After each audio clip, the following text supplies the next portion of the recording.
Hello and good afternoon. Welcome to Colona Now Live. I'm Jason Mann, and these are your top stories here this afternoon.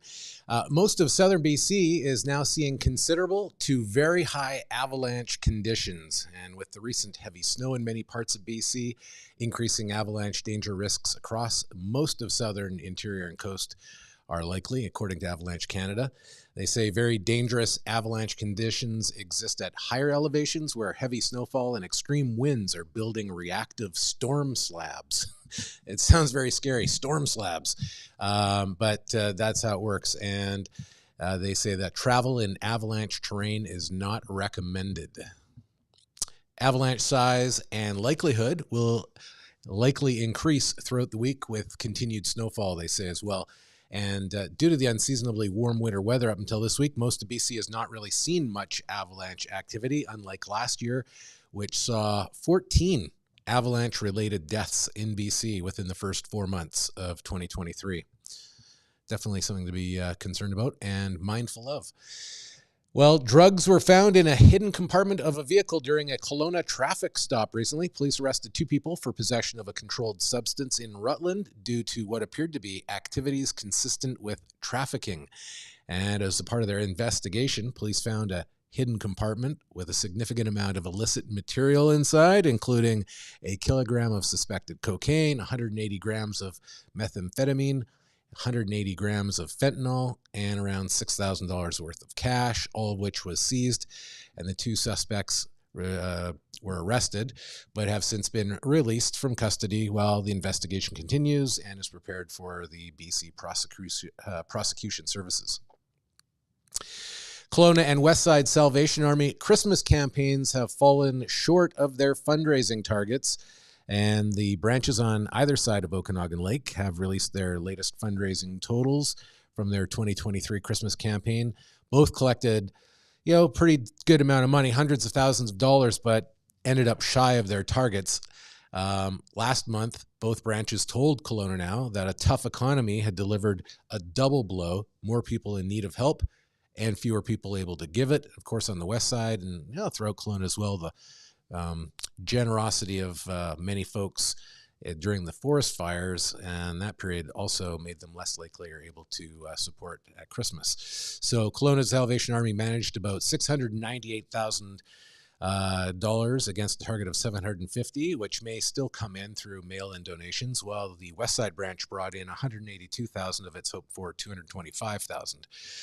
Kelowna's branch explained that its kettle campaign raised $293,000, while the mail-in campaign and events made up the rest. The current economic conditions has made it harder for folks to give, and that many have already made significant donations already. So that's definitely economics happening close to home. Kelowna City Council, many expressed anger and frustration over the province's new rules for public hearings. New provincial legislation that dictates when City Council can or can't hold public hearings led to a heated discussion in Kelowna Council chambers on Monday. Council was reviewing a proposal for a 5-unit townhouse project at 569 Radent Road. The application was to rezone the property from RU1, which is the large lot housing zone, to MF1, infill housing, and the P3 parks and open space zones. The application was given initial consideration in November, and on Monday, Council was being asked to give the bylaw all 3 readings.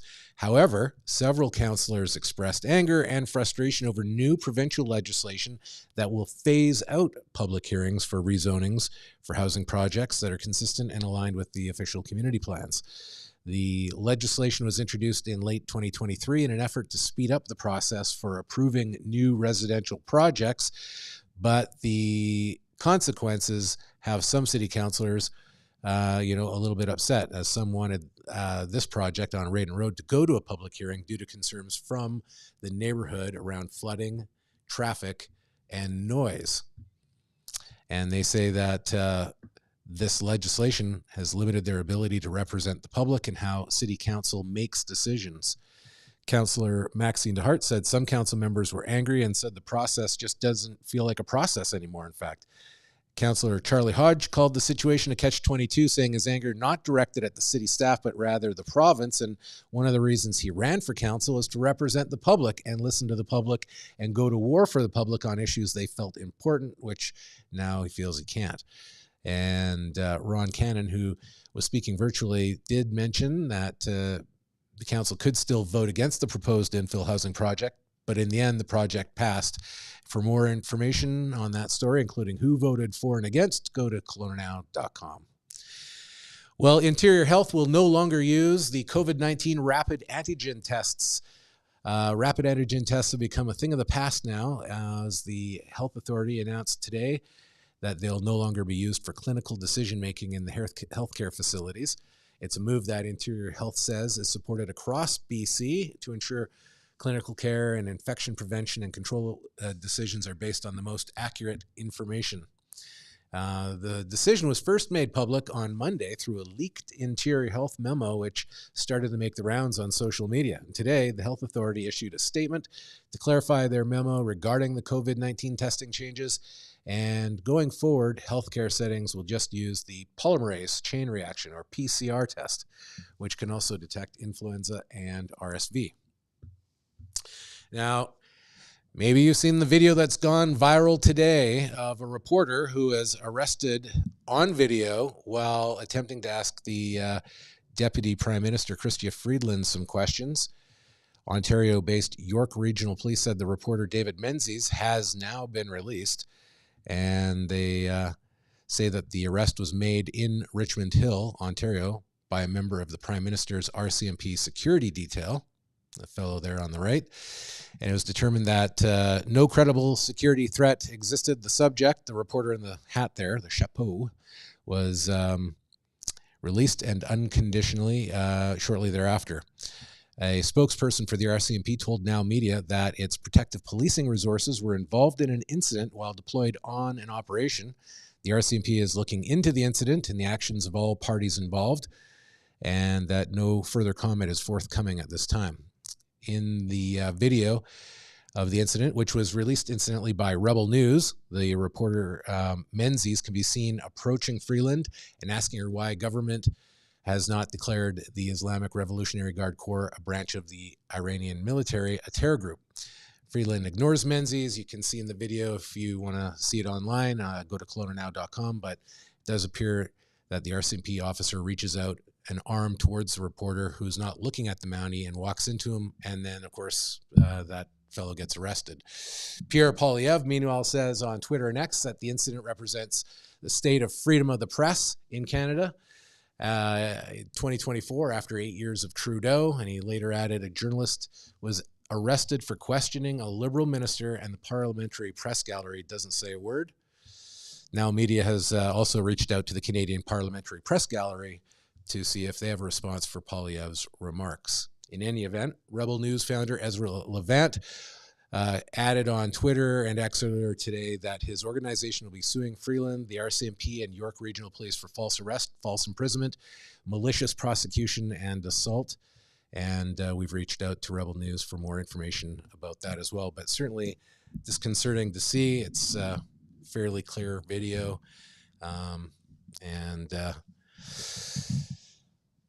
For those in the media industry, I guess maybe strikes just a little close to home.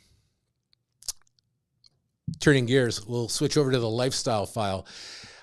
Juliana Lohan, a local influencer, is an extensive piece today up on Colona Now on all the reasons to visit Penticton, BC this time of year. One of my favorite would be Clint Black in concert, and you can get all the details at colonanow.com. Great piece, great city, and if you're thinking of a little getaway weekend, it's just one of those places that you might want to be thinking about. And, Juliana gives you some good reasons to consider it this time of year. And we do have some snowfall in the forecast, so things continuing to be white and wet over the next few days here.